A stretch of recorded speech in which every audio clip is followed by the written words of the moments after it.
Meu nome é Camila Rocha, tenho 33 anos. No último dia de ação de graças, eu levei um homem para o jantar da minha família.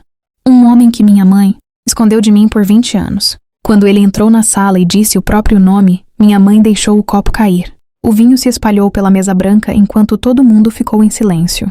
Meu padrasto olhou para mim e sussurrou: "Como você encontrou ele?"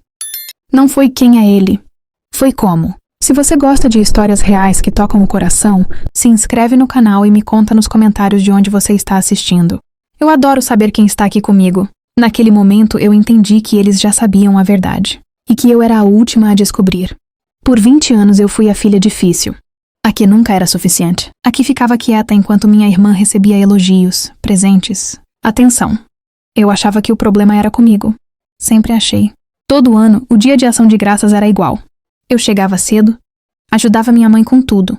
Mesa, comida, limpeza. E quando tudo estava pronto, eu não sentava com os adultos. Sempre tinha um lugar separado para mim, como se eu não pertencesse ali. E ninguém nunca questionava isso. Mas no fundo, sempre teve algo estranho. Comentários que paravam no meio, olhares que desviavam. E aquela sensação de que tinha alguma coisa que ninguém queria me contar. Eu ignorei por anos.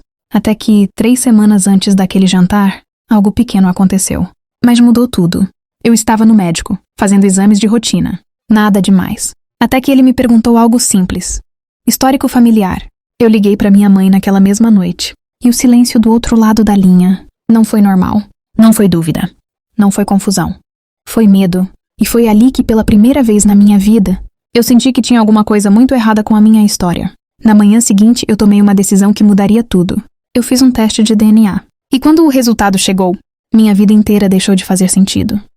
Quando o resultado do DNA chegou, eu estava sentada no carro, no estacionamento do trabalho. Eu abri o e-mail sem pensar muito.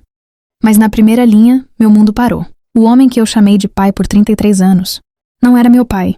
Eu li aquilo uma vez, depois outra, depois mais uma, como se as palavras fossem mudar. Mas não mudaram. No lugar do sobrenome da minha família, não havia nada. Nenhuma conexão, nenhum parente. Era como se eu nunca tivesse pertencido àquela árvore. E então eu vi um nome. Parente próximo, possível pai. Meu coração começou a bater tão forte que eu achei que ia desmaiar. O nome dele era Ricardo Menezes, 65 anos. Morava a menos de 2 horas da minha cidade. 2 horas. Durante 20 anos, ele esteve tão perto. Eu não pensei muito. Liguei para minha mãe na mesma hora. Mãe, quem é Ricardo Menezes? Silêncio. Um silêncio pesado. Longo demais. Eu contei até 6 na minha cabeça antes dela falar. Esse nome não tem nada a ver com você. A voz dela estava estranha, fria, rápida demais. Mas o teste? Esses testes estão errados o tempo todo, Camila. Você está imaginando coisas de novo. De novo. Aquela palavra me atingiu forte, como se tudo fosse culpa minha. Como sempre foi. Eu só quero entender. Não tem nada para entender. Seu pai é o Paulo, ponto final. E então, ela desligou. Eu fiquei olhando para o celular por vários segundos. Minha própria mãe tinha acabado de encerrar a conversa. Como se eu não tivesse o direito de perguntar quem eu realmente era. Mas pessoas não reagem assim quando não têm nada a esconder. Naquele momento, alguma coisa dentro de mim quebrou. Ou talvez, finalmente acordou. Eu voltei para casa naquela noite e não consegui dormir.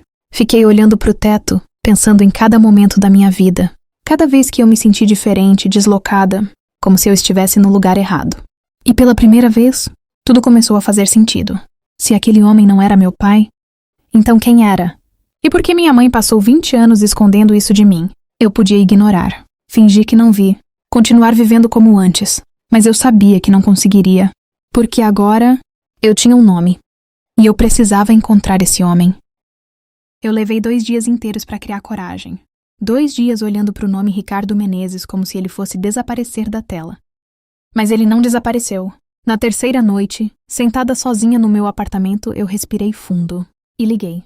Chamou 1 vez, 2, 3. Alô?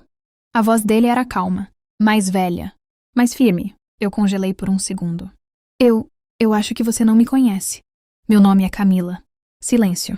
Não aquele silêncio frio da minha mãe. Era diferente, pesado, emocional. Camila?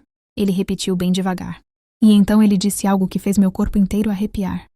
Eu esperei por essa ligação a minha vida inteira. Minhas mãos começaram a tremer. Nós marcamos de nos encontrar 2 dias depois, numa cidade pequena entre nós dois. Eu cheguei primeiro. Minutos depois eu vi ele entrando no café. E eu soube. Antes mesmo dele falar qualquer coisa, eu soube. Os olhos, o jeito de andar. Era como olhar para uma versão mais velha de mim mesma. Ele parou na minha frente. Ficou me olhando por alguns segundos, como se estivesse tentando recuperar anos perdidos em silêncio. Você cresceu, ele disse baixo. A gente sentou. E por alguns minutos, nenhum dos dois sabia por onde começar. Até que ele tirou uma caixa de madeira da bolsa, colocou na mesa entre nós e abriu. Dentro tinham cartas. Dezenas delas, todas com meu nome. Cartões de aniversário.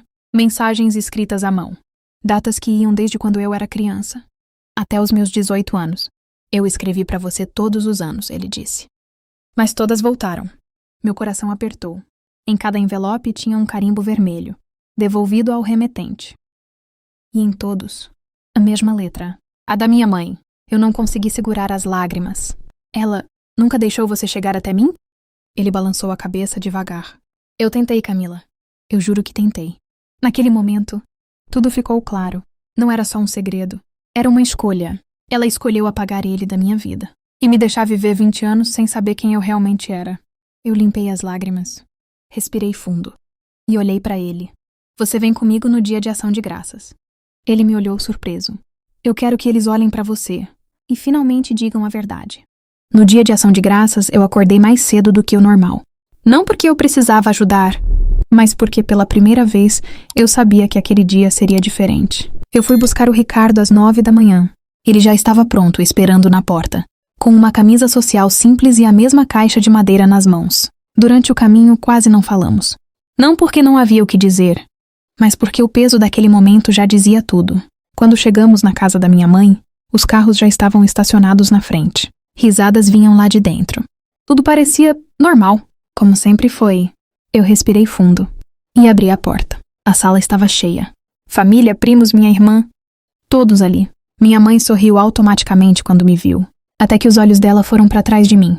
E tudo mudou. O sorriso congelou. A cor do rosto sumiu. A taça de vinho escapou da mão dela e caiu no chão, quebrando em silêncio. Ninguém entendeu nada. Meu padrasto franziu a testa, tentando processar. Camila, quem é esse homem? Eu senti meu coração bater forte, mas minha voz saiu firme. Eu achei justo trazer alguém que deveria estar aqui há muito tempo. O silêncio tomou conta da sala. Ricardo deu um passo à frente. Meu nome é Ricardo Menezes. Minha mãe deu um passo para trás, como se tivesse visto um fantasma.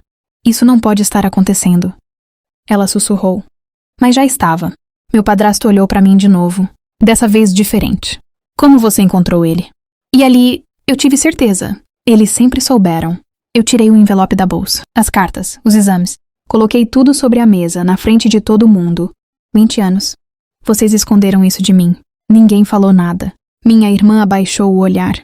Minhas tias ficaram imóveis. E minha mãe não conseguia nem me encarar. Ricardo abriu a caixa devagar. Eu nunca parei de tentar, ele disse. A voz dele não tinha raiva, só verdade. Eu olhei ao redor, para cada pessoa naquela sala. E pela primeira vez, eu não me senti pequena. Eu passei minha vida achando que tinha algo errado comigo. Eu falei. Mas não tinha. Eu olhei diretamente para minha mãe. Você só nunca me contou quem eu realmente era. E naquele momento, o silêncio deles disse tudo o que eu precisava ouvir. Eu não era a estranha. Eu só era a única que não sabia a verdade.